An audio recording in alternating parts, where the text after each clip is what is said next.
Hey guys, welcome back to MEESAMODS. In this episode, the RANGA is getting a little bit of love. It's going to do a little bit of a strip down and get some flap action. But before we kick this off, we need to clean the garage because the Corolla's made a big mess.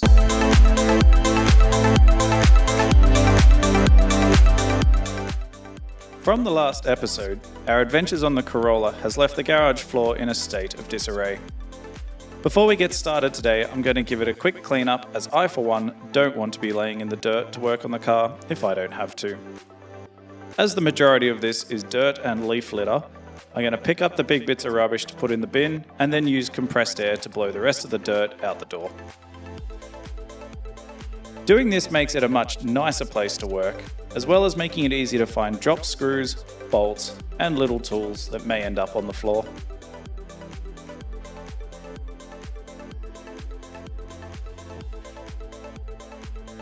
Before we kick off, I'll give you guys a bit of a backstory of how I found myself in the situation I'm in now. I've moved around Australia a couple of times now, so I've lived pretty much the whole East Coast, I've done the West Coast, and I've lived down south in Victoria. Haven't done South Australia yet. I have spent a bit of time there, but never actually lived there. Long story short, rules for cars and what you can and can't have vary from state to state. And what was legal in WA, where I just came from, is not actually legal here. So I used to have a full roof light across the top of the car there, and my tyres ever so slightly just poke outside the guards. So originally I was looking at registering this car in New South Wales because I live here. For the moment, good chance I'll be moving again at some point in the near future, so I didn't bother after all of it. I know, waste of time and money, but it was a good learning experience. The problem is, I had to get a set of guards or I had to buy smaller wheels, and it was going to be cheaper to buy a set of mud guards for it. Or I could have done the real dodgy one, which I actually did initially, and I just hated the way it looked. So you can get away with using plastic garden edging and just screwing it into the wheel arch, and it just sticks out, and you can get the tick in the box and you're all happy days off the top. Problem, it looked like shit. There's no better way of saying it looked like poo. So I'm like, well, all right, if I'm going to drive around like this and I do get in trouble and I need to put guards on just to tick the box to keep people happy, I'd rather have a set that kind of looks at least half decent. You can see them at the moment. I have got them on the car. They're just ABS plastic, they're nothing fancy. They're a cheap set I found on Amazon. And you get what you pay for, really. They're okay. They're not great. They didn't fit very well.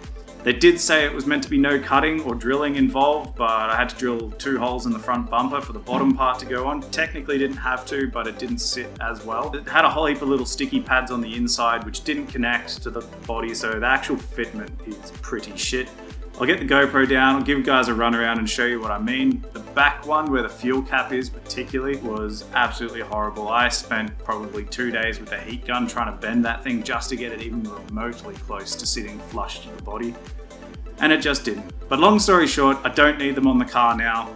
One of the other issues we have with this is I managed to lose or break probably 80%, 70 or 80% of those little plastic pop tab things. So I'll reuse the hardware that came with the mud guards to install it all. So here we'll give you guys a close-up look of the guards. They don't look terrible from a distance, but up close they're pretty bodgy. There's panel gaps everywhere. If the paint job looks dodgy, it's because I did it, and it was the first time I've ever sprayed with an air gun. I was pretty happy with how it turned out for the most part.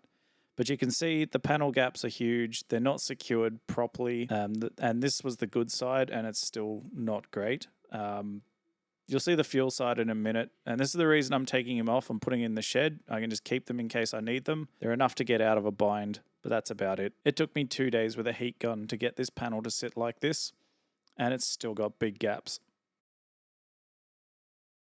This was a simple job with minimal tools required. I used a stumpy Phillips head screwdriver and a socket with a Phillips head bit to get into the tight corners. Overall, this job took about 45 minutes to an hour to complete. Each wheel arch contains 6 to 8 screws that hold it in place, which once removed, the guards simply lift away. This is a lot better than the 2 to 4 hours it took me to install.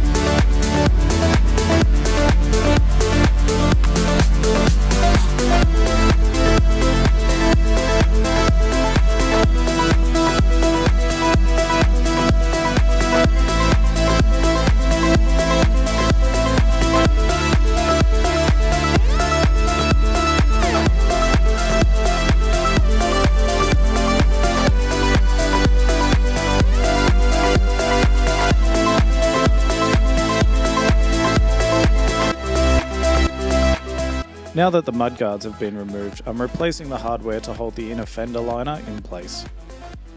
This was the only corner of the car I didn't have to replace the mud flap on, as it wasn't cut when I originally installed the guards.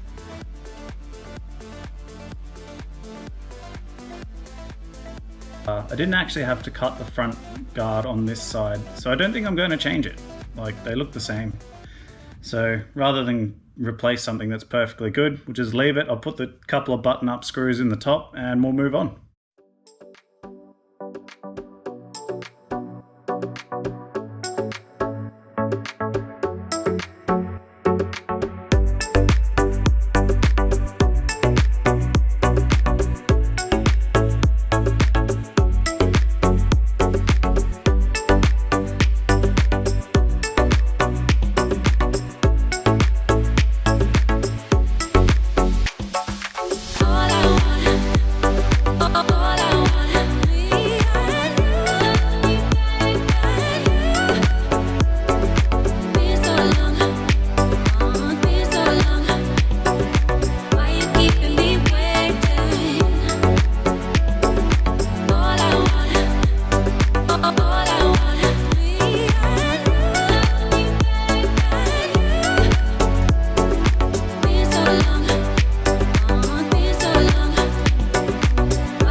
Alrighty guys, we're about halfway into this project at the moment. Pretty simple from my end because I've already taken the inner guard things out before.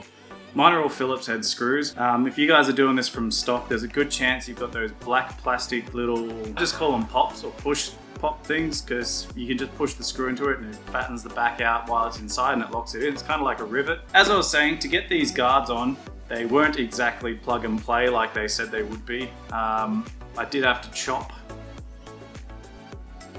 two of my original mud guards, which is a little bit of a pain in the ass because I didn't realize they were so expensive. But I found a set of aftermarket ones I'm going to replace with. Hopefully they fit well. It's a company called PS4x4, but I mean, they look pretty decent. They look fairly similar to the stock. So I mean, they look pretty much the same. I'd be very surprised if it's from a different mold. Like, yeah, that's they're identical. New, old. So we should be all right on that front. Again, as I said, I'll just be reusing whatever hardware I had left. But if you guys are playing along at home, the easiest way to get those tab things out, if you can't get the screwdriver into it to undo it, because sometimes they don't, sometimes you can jam a little screwdriver just under the screw and start twisting it so you can kind of pry it as you're loosening it off. Sometimes that'll get them out. Failing that, I was jamming bigger screwdrivers, two of them in from each side and just ripping them out. But yeah, we'll get these installed on this side, I'll turn the car around and we'll start the other side.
Alrighty guys, that's going to wrap it up for this episode. Next episode we'll be back on the Corolla.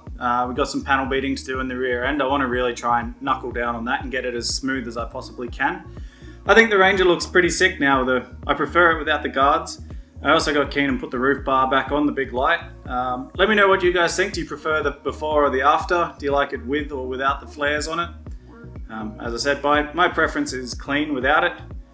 But yeah, overall, wasn't too bad of a job. It was literally a 2-tool job, which is always a good thing for the most part. Well, thanks for tuning in. I'll catch you guys on the next one. Take care. We